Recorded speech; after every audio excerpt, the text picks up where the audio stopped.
पहुंची जाइथिली आम घरे आ वर्षा तो जो प्रकार होउथिला आपण तो जानिथिबे। देन इवनिंग रे आमे तीन जण रेडी हे जाइथिलु मार्केट जिबा पई किछि काम रे आ से कामटा हला जणे बड़ लोकर आ से लोकटा हला म गुड़िया से ऑर्डर देथिला ता पई गोटे कुन्नी छताटे आनिया पई आ से भी पुनी रेनबो कलर रो। तो फाइनली ता पई ता छता किनि नै कि आमे जाई कि घरे देई आस्तिलु आ ता पर आमे पळि आस्तिलु तीन जण एडीएम स्क्वायर कारण आमको खाइबार थिला मोमो सेइत पे आमे जाई कि पहुंची जाइथिलु ग्रेजुएट मोमो रे। अच्छा एई दुकान रो किए सब मोमो खाइचो मते कमेंट रे जणाओ। आ सेठी पहुंचला परे ना एते जोरे वर्षा हैला जे मते लास्ट रे से भाई को दुकान भीतर जाई कि वेट करिया पई पड़िला।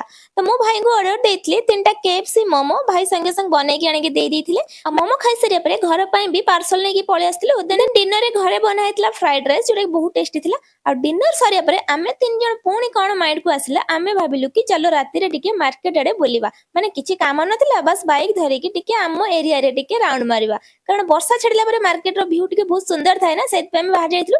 तो बस देखाबो नुवा वीडियो रे बाय।